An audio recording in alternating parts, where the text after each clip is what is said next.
금일 저희 본사에서 말씀드릴 기술은 철도 시설 내에 대한 혼잡 그리고 돌발 상황에 대한 대피에 대한 계획을 사전에 수립할 수 있는 기술에 대한 내용입니다.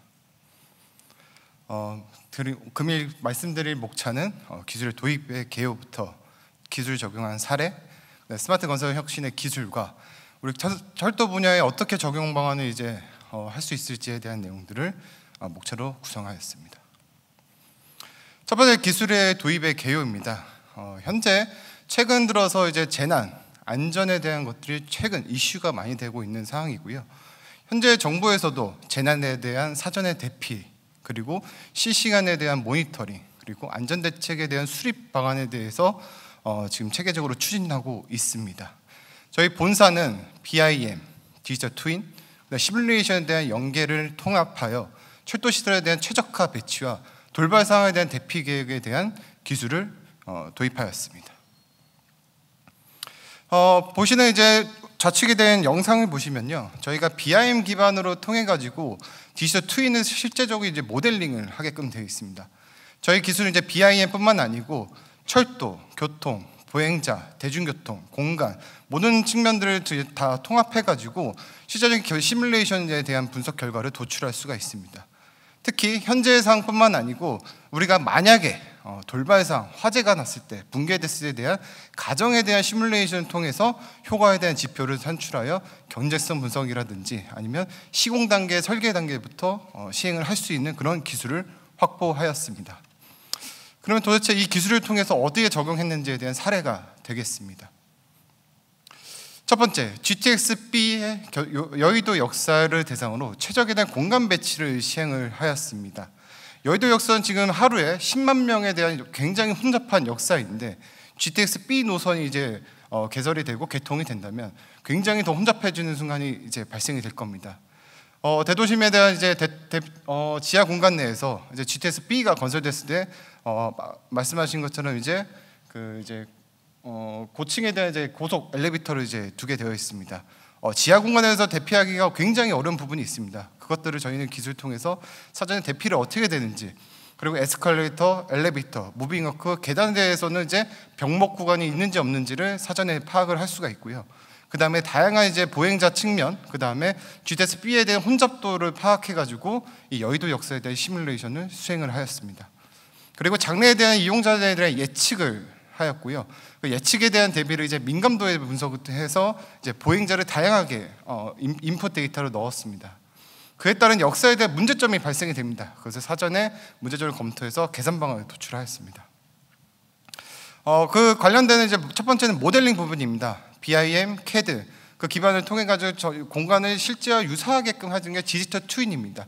현재 우리가 디지털 트윈에 대한 이제 한계점이라고 하는 것은 시뮬레이션과 AI에 대한 인공지능에 대한 예측 부분이 이제 부족한 부분입니다. 그 부분들은 저희가 이제 해결 방안으로서 시뮬레이션과의 연계를 통해서 실질적인 이 우측에 보시는 것처럼 시각적인 표현을 통해 가지고 혼잡도나 병목 지점을 예측할 수가 있습니다. 이제 영상을 이제 보시면 이제 여의도 역사를 전체적으로 하나의 네트워크 측면으로 이제 구축을 하였습니다. 지금 보시는 것은 GTX-B가 도착하는 상황이고요. 각 단계마다에 대한 레이어를 구분하여서 각 층마다에 대한 혼잡 사항들을 예측을 할 수가 있습니다. 여기서 만약 GTX-B에 대한 혼잡도가 특히 출퇴근 시간에 대한 이용객들이 많아지게 되면 그때에 대한 병목 지점이 어딘지, 그리고 이제 설계 단계에서 피드백을 통해 가지고 설계 개선 방안을 통해 가지고, 또는 엘리베이터 역사 앞에 엘리베이터 대피 공간 아니면 엘리베이터의 대기 공간이 이제 부족한 상황이면 설계 단계에서 그것들을 조정하여서 마지막 최종에 대한 설계를 반영할 수가 있습니다. 이에 따라서 이 신뢰도 부분이 굉장히 정확해야 됩니다. 저희가 이제 여의도 역사에 대해서 이제 카메라를 지상부에다가 설치를 해가지고 사람들의 이동에 대한 패턴들을 같이 예측을 하였습니다. 그에 따라서 이동의 패턴만 예측뿐만 아니고 장래에 대한 예측, 그러니까 장래에 어떻게 될지 그 민감도까지도 이용객들을 예측하였습니다. 그래서 하나에 대한 포인트가 아닙니다. 그래서 플랫폼, 개찰구, 아니면 대피 공간, 아니면 이제 계단, 그 하나의 포인트가 아니고요. 역사에 대한 전체적인 네트워크 측면으로서 이제 개선 방안에 대한 것들을 도출할 수가 있습니다. 이에 따라서 효과 지표에 대한 것들은 뭐 지체 시간, 아니면 혼잡도, 밀도, 그 다음에 사고에 대한 위험성에 대한 것들도 도출이 가능합니다. 두 번째 사례가 되겠습니다. 두 번째 사례는 이제 지하 공간에 대한 이슈입니다. 지하 공간 내 그리고 터널 부분에서 도대체 어떻게 대피를 해야 될지. 물론 지금 가이드라인이나 지침 체계에서 이제 터널 부분에 대한 대피에 대한 계획을 수립하고 있습니다. 하지만 다양한 시나리오에 대한 시뮬레이션이 부족한 상황입니다. 저는 인천시청 역사를 대상으로 지하 공간과 터널에 대해서 예측을 해보았습니다. 터널이나 지하 공간 내에서에 대한 보행자에 대한 그 특성과 철도 시설의 특성은 특히 피난에 대한 내용입니다. 대피로, 그다음에 피난, 특별 피난 계단, 특별 이제 에스컬레이터, 엘리베이터, 수직 대피 기구에 대한 것들을 실제와 유사하게 또 모델링을 하게끔 되어 있습니다. 여기서 화재에 대한 내용, 그다음 화재에 대한 대피, 화재에 대한 시뮬레이터를 같이 연계하여서 화재가 이제 화재에 대한 연기에 대한 것들이 퍼짐에 따른 아니면 열 전도에 따른 아니 이용객들이 얼마나 연기 흡입에 따라서 어떻게 바뀌는지에 대한 것들도 시뮬레이션이 가능합니다. 보신 것도 이제 지하를 이제 그대로 이제 유사하게 이제 네트워크를 모델링하고요. 이 안에서 이제 터널에 대해서 이제 만약에 터널의 지하철 내에서 화재가 발생됐을 경우에 이용객들이 어떻게 대피해야 되는지, 대피 경로를 어디로 안내해야 되는지, 골든타임 내 대피로에 대한 혼잡도가 충분한 건지, 대피로의 공간은 이제 그 밀집도에 대해서 이제 공간 내 확보가 가능한지에 대한 것들이고요. 그 다음에 그 연기 발생에 따른 규모에 따라 가지고 이용객들에 대한 안전도 측면도 이제 분석이 가능합니다. 이뿐만 아니고 이제 다양한 측면으로 이제 시나리오 분석을 할 수가 있습니다. 지하철의 혼잡도 상태, 예를 들어 김포 골드라인 측면과 예를 들면 저기 이제 1호선에 있는 천안 규모에 따라서 다른 것처럼 혼잡도에 대한 것들 시나리오, 그 다음에 대피로에 대한 폭언에 대한 시나리오를 통해 가지고 최종안을 도출할 수가 있습니다. 그렇다면 이 기술의 혁신성은 뭐냐? 지금까지 이제 디지털 트윈은 그대로 이쁘게 디지털 트윈하는 것들, 그 다음에 데이터를 연계하는 수준입니다. 저희는 기술과 AI 기술을 같이 접목하여서 기술을 확보하였습니다. 그래서 첫 번째로는 이제 앞서서 말씀 나왔던 건데,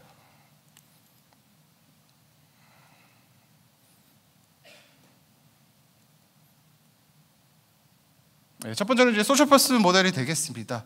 보행자에 대한 인접도, 그리고 공간에 대한 배치에 대한 내용들, 그리고 보행자의 다양한 상황에서 활용을 할 수가 있습니다. 역사뿐만 아니고요. 저희가 여기 있는 공간도 같이 디지털 트윈으로 이제 모델링해서 우리가 이 화재가 났을 때 어디로 대피해야 되는지를 한번 상상을 해보고 그에 대한 최적에 대한 대피 경로와 시간을 이제 도출할 수가 있습니다. 두 번째 기술로는 이제 FDS, 파이어 이제 다이나믹 시뮬레이터로 해가지고 그 아까 이제 화재 발생과 보행과 시뮬레이터, 그 공간에 대한 디지털 트윈 모델을 같이 연계해가지고 다양한 시나리오를 분석해서 최적의 대피 경로나 이제 대피 계획을 수립할 수가 있습니다. 스마트 건설에 대한 적용 분야입니다. 전체적으로 저는 공정 단계에서 사용할 수가 있습니다. 설계 파트에서는 BIM의 측면으로 해가지고 공간에 대한 최적 배치가 가능한 부분이고요.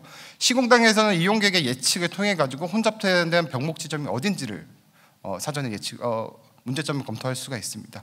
운영당에서 AI CCTV랑 연계를 해가지고 실제적으로 개선 방안에 대한 것들을 다양한 시나리오 측면에서 수립이 가능한 부분입니다. 실제 마지막으로 말씀드릴 부분인데, 실제로 기술이 완성되고 나서 실제로 현장의 조치에 대한 이제 매뉴얼 체계가 제대로 되어 있지 않으면 좋은 기술이라도 저희 현장 조치에 대해서 즉각적으로 대응이 필요한 부분입니다. 현재 가이드라인이나 지침 체계를 이제 보완해가지고 저희는 다양한 시나리오에 대한 것들을 분석을 가이드라인 체계를 만들었고요. 이제 현장 조치에서 행동 매뉴얼에 따른 이제 살아있는 현장 조치에 대한 매뉴얼을 이제 개선하면 어떨까 하는 제안을 좀 드립니다. 결론 부분이 되겠습니다. 현재 디지털 트윈에 대한 것들은 이제 공간적인 측면, 국토교통부도 마찬가지고요. 지금 KR에서도 가지고 있는 디지털 트윈에 대한 기술들이 많이 있습니다. 저희 기술을 통해서는 이제 BIM과 그 다음에 타 교통수단 간의 연계가 가능한 교통 시뮬레이션, 그 다음에 이제 저희가 디지털 트윈화 해가지고 공간적인 배치를 통한 사전의 계획 수립이 가능한 그런 모델을 가지고 있습니다.